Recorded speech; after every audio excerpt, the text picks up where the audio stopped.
अपने अपने हाथों को जोड़ लीजिए। यस्य स्वयं स्वभावात्तिर प्रभावे प्रश्ननिकर्मणा तस्मै संज्ञानिरूपाय नमोस्तु परमात्मने। पंच परमेश्वरी भगवान की जय। 1008 शांतिनाथ भगवान की जय। परम पूज्याचार्य श्री पूज्यपाद भगवत की जय। परम पूज्याचार्य श्री आदि सागर महाराज की जय। आचार्य श्री महावीर कीर्ति महाराज की जय। आचार्य श्री विमल सागर महाराज की जय। आचार्य श्री तप सम्राट सरस्वती सागर महाराज की जय। आचार्य गुरु सुंदर सागर महाराज की जय। अहिंसा में ईश्वर धर्म की जय। चिन्वाड़ी माता की जय।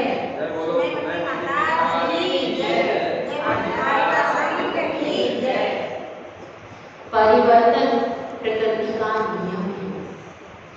एक प्रकृति जो कि बसंत के आने पर रंग बिरंगे कई फूलों के साथ में सज जाती है, वही पतझड़ के आने पर पीले और क्लांत पत्तों के साथ दिखाई देती है। जब वर्षा होती है तब वह हरियाली चुनर ओढ़ करके सबको आकर्षित करती है। परिवर्तन प्रकृति में होता है और पुरुष में भी होता है। व्यक्तियों में भी परिवर्तन होता है। जब किसी कन्या का विवाह होता है तो विवाह के बाद उसका परिवेश, उसका वेश, उसका श्रृंगार, उसका चेहरा भी बदल जाता है। जैसी वह पहले दिखती थी अब वह वैसी नहीं, उसमें कुछ ना कुछ परिवर्तन होता रहता है। इसी प्रकार से परिवर्तन होता रहेगा और इस परिवर्तन के होने पर भी हमको यह समझना है कि हमारी आत्मा इन सब परिवर्तनों से अलग है। एकमात्र आत्मा ही ऐसी है जो कभी भी परिवर्तन नहीं करती है। क्या समझ में आया? आत्मा कभी परिवर्तित नहीं होती, वह तो शाश्वत एक जीव तत्व है।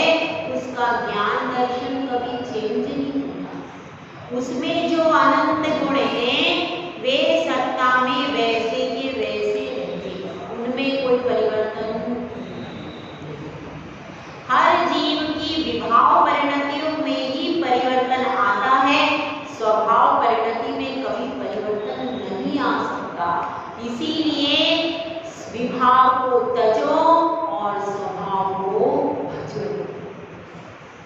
इसी स्वभाव को भजने के लिए वह कृष्ण कुमार घर बार सब त्याग करके और गुरु चरणों में बैठा हुआ है। गुरु चरणों में अत्यंत भक्ति भाव से अपने मन की एक एक बुद्धि को धीरे धीरे सुलझा रहा है। अब उसके साथ में उसकी श्रद्धा देवी नामक पत्नी भी आ गई। आज उसका पहला दिन है। तो वह सोच रही है कि कृष्ण कुमार कुछ खोए खोए से, जिन कृष्ण कुमार के साथ में मैंने 50 साल बिताए ये वो नहीं लगते हैं। अब कुछ और ही हो गए हैं। क्या बदलाव सा आ गया है। मैं वो मेरे में पहले तो मुझसे घंटों बातें करते थे, अब मैं दिन भर से बैठी हूँ, मुझसे कुछ वार्तालाप ही नहीं कर रही। क्या बात हो गई? ऐसा वह कौन सोच रही है? श्रद्धा देवी। कौन थी? किसकी पत्नी थी? कृष्ण कुमार की धर्म पत्नी श्रद्धा देवी ऐसा सोच रही है। और ऐसा सोच करके वह अभी तो चुप है, क्योंकि बेटे ने कह दिया था कि तुम थोड़ी शांति रखना। गरम गरम हलवा खाते हैं तो मुंह जल जाता है, इसीलिए एकदम से पिताजी नहीं मानेंगे। शुरू में वो जैसा कहे वैसा ही ड्रामा करना। तो वह सोच रही है हाँ, और अभी घर से आई है तो बेटे का प्रभाव तो रहेगा। इसीलिए वह सोच रही है कि अभी कोई बात नहीं, इनको प्रसन्न करना है तो मैं अभी शादी बाद में धीरे धीरे करके इनका माइंड वॉश करूंगी। माइंड वॉश किया जाता है, पूरा अंदर से धो दिया जाता है, होता है बहुत से लोगों का। और माइंड वॉश करके फिर उसको ऐसा रंग लगाते हैं कि जो वैरागी के मार्ग पर जा रहा था वह पूरा संसार के मार्ग पर चला जाता है। पर हर व्यक्ति का माइंड वॉश नहीं होता। अगर हो जाता होता तो दीक्षा कोई नहीं लेता। ऐसे ऐसे भी पावरफुल होते हैं जो कि कभी उनका माइंड वॉश होता ही नहीं है और वो पूरी बन करके चले जाते हैं, निकल जाते हैं। लेकिन फिर भी जो कमजोर होते हैं उनका लोग माइंड वॉश करके उनको संसार के रास्ते पर डाल देंगे। तो कृष्ण कुमार का माइंड वॉश होता है कि नहीं होता है और किसके माध्यम से होता है, इस कहानी को अपन आगे देखेंगे। अभी आज कितनी तारीख है भैया? 20 तारीख है। आज के दिन एक घटना घटी थी, किसी को याद है भैया? क्या घटना घटी थी? हम यहाँ पर आए थे, पूरा 1 महीना हो गया भैया। सब लोगों को बहुत परेशान किया है दीदी, है? किसने परेशान किया? दीदी ने किया कि हमने किया ये तो पता नहीं है, लेकिन 1 महीना पूरा हो गया है, 20 से 20 तारीख है।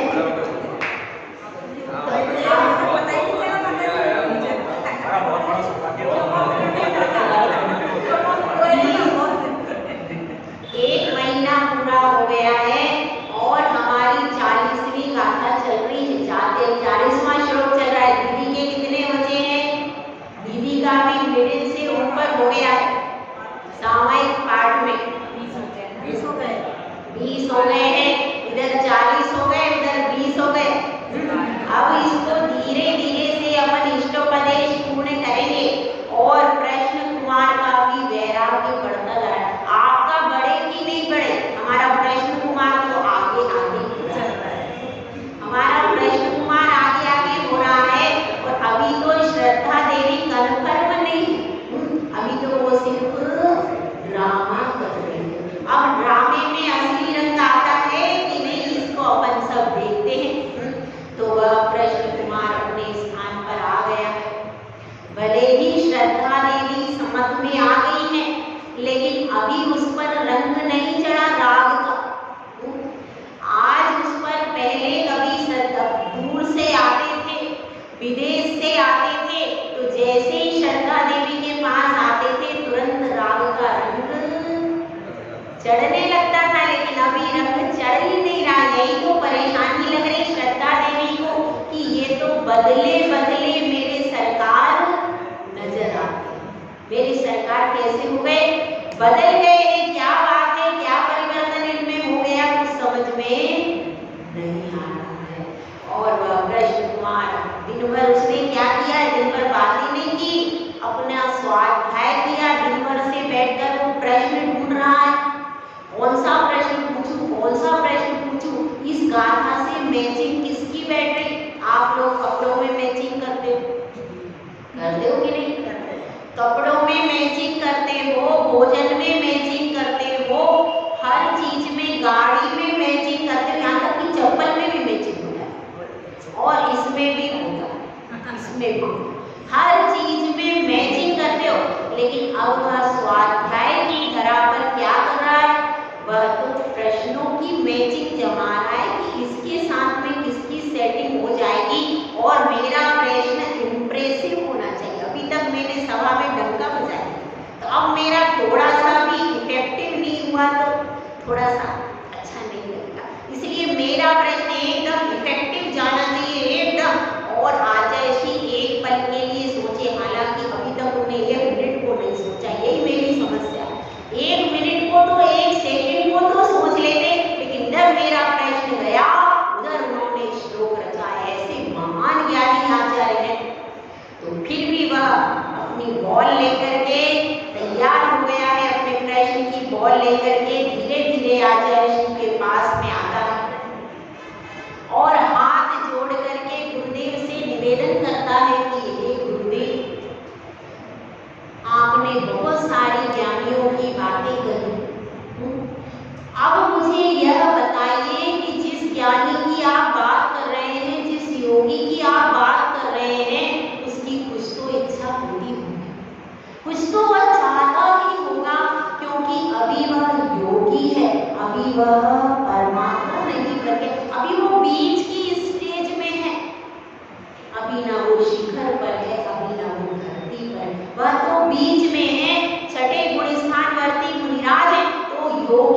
भले ही जंगलों में ध्यान कर रहे, लेकिन उनकी कुछ तो इच्छा होती होगी।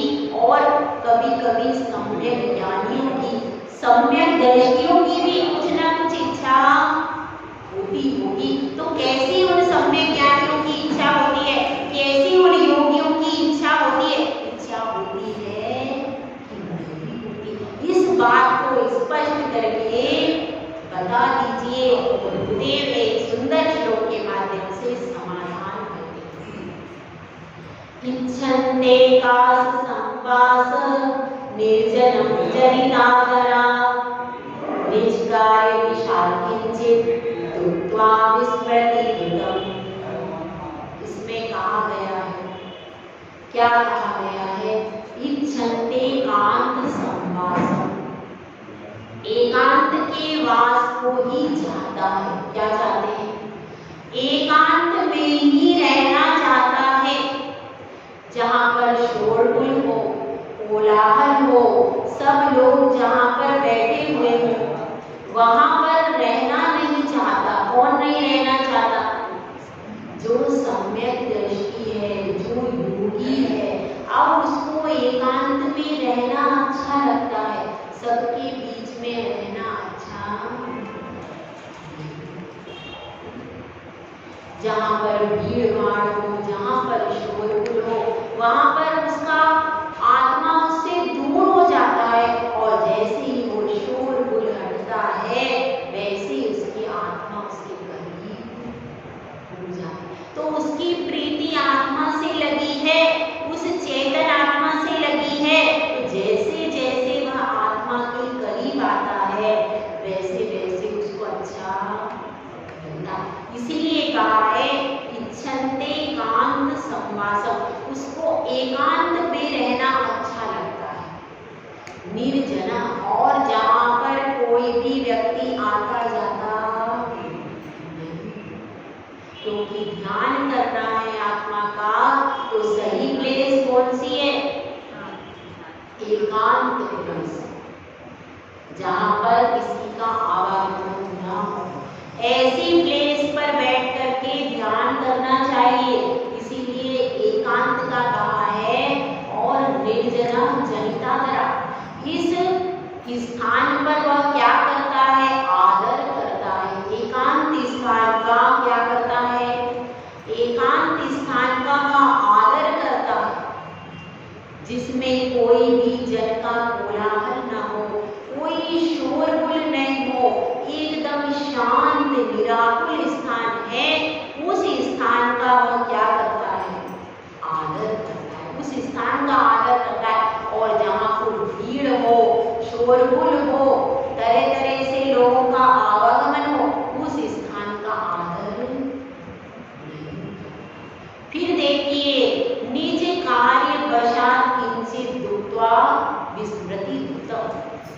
निज कार्य वशात, अपने कार्य को करने के लिए किसी से कुछ कहा हो। निज कार्य वशात मतलब अपने कार्य के वशीभूत होकर, किंचित दुत्वा, किंचित उक्त्वा, उक्त्वा यानी कहा, किंचित कहकर, कुछ कहकर, विस्मृतिहितम्, तुरंत भूल जाता है। क्यों? क्योंकि लगन तो लगी है आदम रानी से, तो कौन पूछे जग की कहानी से। अब उसको जग की कहानी से क्या मतलब है? उसकी तो लगन अपनी आत्मा की रानी से इतनी लग गई है, इतनी लग गई है कि उसको बाहर का कुछ भी ध्यान नहीं रहता है। अब जब महाराज ने ये बात कही, तो श्रद्धा देवी एकदम से विचार करने लगी, वास्तव में मैंने दोपहर को इनसे इतनी बातें पूछी। मैं पूछ रही, तुम कैसे रहते हो, क्या खाते हो, तुमने क्या खाया, तुमने क्या पिया, इतनी सारी बातें पूछी। इन्होंने कोई बात कही भी। और फिर मैं बाद में पूछती हूँ, तुमने मुझसे कहा था ना कि तुमने घर में ये रखा था ना, अरे मुझे कुछ याद, ये तो सिर्फ स्वाध्याय कोई याद रख रहे, पुरानी सब बातों को भूल गए। 50 साल मैंने इतनी सेवा की, सब भूल गए। बताओ,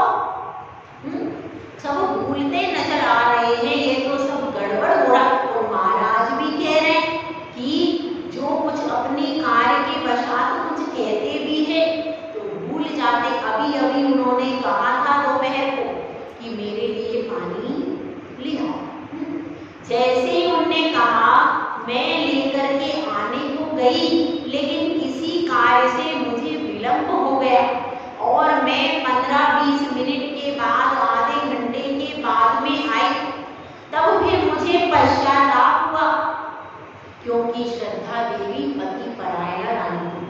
पति परायणा थी, ऐसी आजकल की को तो कोई पश्चाताप ही नहीं हो, उठ के लेके खुद नहीं पी सकते, उससे बोला तो, लेकिन नहीं, वो पति परायणा थी। उसने कहा अरे मुझसे भूल हुई, जाकर के क्षमा मांगती है, हे प्राणनाथ मुझसे भूल हुई, आपने पानी का कहा था, मैं नहीं ले पाई। अरे कब कहा था, मुझे तो कुछ याद, निज कार्य वशात किंचित कृत्वा विस्मृति दुतम, अपने कार्य के वशीभूत होकर के यदि किसी से कुछ कह भी दिया तो तुरंत भूल जाते। क्यों भूल जाते हैं? इसलिए भूल जाते हैं कि पूरा उपयोग, जिस वस्तु पर अपन उपयोग रखते वो वस्तु याद है, और जिस वस्तु को उपयोग पूर्वक नहीं सुनते वो वस्तु भूल जाएगा। गलत है किसी वृद्ध लोग हैं 70 साल के, 80 साल के, इनको अपने बेटे का नाम याद है क्या? है? बहू का नाम याद है, पोता पोती का नाम याद है ना? याद है कि नहीं? दुकान का हिसाब किताब भी याद है, फिर मंदिर में जिनवाणी का याद क्यों नहीं होता? इसलिए कि 70 साल के संस्कार किसके पड़े?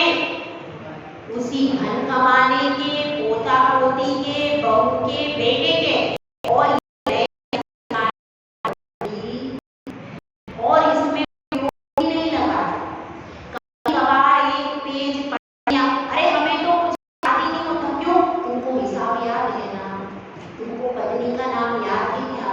है? अपनी पत्नी का नाम कोई भूलता है?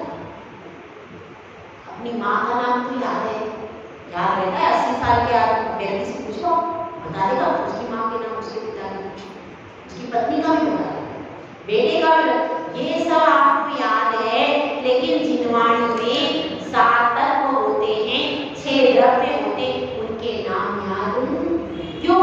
क्योंकि हमें लगता है ये हमारा काम करेंगे, इससे क्या होगा? जिनवाणी में पढ़ने से ऐसी हमारी मेंटलिटी बनी हुई है, और हम अपनी मेंटलिटी में जिसको उपयोगी मानते हैं उसको याद करते, जिसको उपयोगी नहीं मानते उसको याद नहीं करते, उसको तो अपन नेट रैंडम मेमोरी में डाल देते।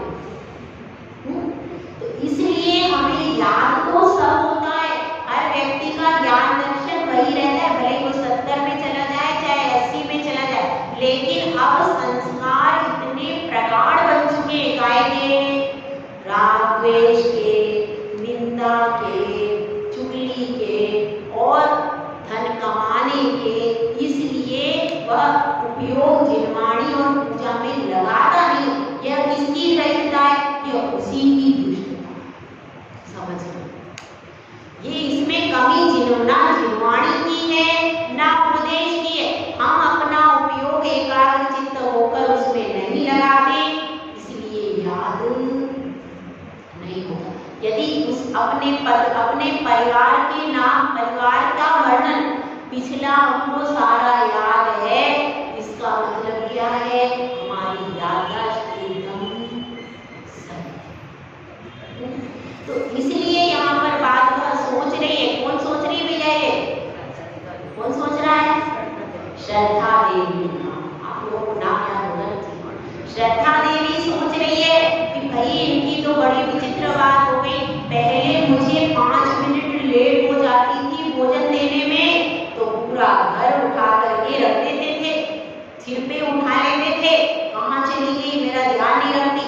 अब तो आधा घंटा हो गया, प्यास भी लग रही होगी, लेकिन एक शब्द भी नहीं कहा, और वो मैं ऐसी पराई हो गई, उसे बड़ा दुख हुआ। क्यों? क्योंकि अपनों में भी बरस जाते हैं तो अपने समझते हैं हमारे प्रति कुछ है। बरसा उसी में जाता है जिससे प्रेम किया जाता है। इसलिए अब वह सोच रही, इधर महाराज ने कह दिया देखो वह योगी होते हैं, यदि उन्होंने किसी श्रावक से कहा कि चौकी लेकर के आओ और वह अपने अध्ययन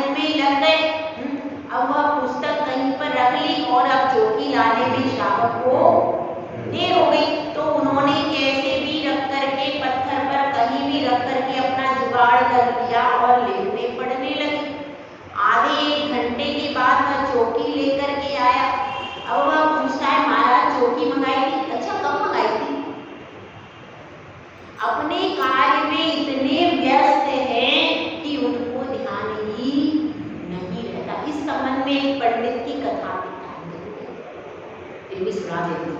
एक पंडित जी की कथा आती है। वह एक ग्रंथ की टीका लिख रहे थे। टीका लिखते रहे और एक दिन टीका खत्म हुई। जब टीका समाप्त हुई तो वो भोजन करने बैठे। अब उनकी माँ ने उनके परिवार में जो भोजन बनाया था, जैसे ही उन्होंने पहला ग्लास तोड़ा तो कहने लगे, अरे इसमें तुमने नमक नहीं डाला। क्या कहा? इसमें तुमने नमक नहीं डाला। तो अब वह कहती है, क्यों आपका ग्रंथ लिखना पूरा हो गया क्या? क्यों? अरे मैंने तो कब से नमक डालना बंद ही कर दिया, आपको आज पता चला। क्यों? इतने दिन हो गए आपने जब से ग्रंथ लिखा, तो आपने कभी एक दिन मैंने नमक नहीं डाला तो आपने पूछा नहीं। मैंने सोचा शायद उनका त्याग हो गया होगा, तो मैंने फिर दूसरे दिन से नमक, क्योंकि महिलाएं एक्स्ट्रा स्मार्ट होती हैं, वो एक्स्ट्रा दिमाग भी लगाती है और एक्स्ट्रा स्मार्ट भी होती है। तो मैंने सोचा शायद इन्होंने ग्रंथ लिखने के लिए नमक का त्याग कर दिया, इसलिए मैं डालूंगी तो मुझे दोष लगेगा, इसलिए मैंने दूसरे दिन से नमक डालना बंद कर दिया। और अब चूंकि क्या हुआ है, अब आपका ग्रंथ पूरा हो गया तो कल से मैं, इतने दिन तक उनको पता ही नहीं चला, क्योंकि स्वाद आ रहा था स्वाध्याय में, ग्रंथ के लेखन में। इसलिए उनको, जिसको अपने स्वाध्याय में, अपनी आत्मा में स्वाद आता है, उसको भोजन बेस्वाद भी भा जाता है। इसलिए अब इस प्रकार से जब यह परिणति देख रही है तो सोच रही है वो श्रद्धा देवी वाकई में इनके पास तो कैसा भोजन था, घर में रहते थे, इसमें ये नहीं है, इसमें वो नहीं है, और यहाँ पर तो जैसे ही थाली आई, हालांकि थाली सब व्यवस्थित थी, बहुत अच्छा अतिथि सत्कार कर रहे समाज के लोग, सब थाली व्यवस्थित थी, लेकिन उसके बाद भी इन्होंने कुछ भी, एक भी शब्द नहीं बोला और मौन पूर्वक पूरा भोजन कर लिया। कोई शिकायत नहीं। धर्म की पहली शुरुआत है शिकायत करना बंद करना। शिकायत जिस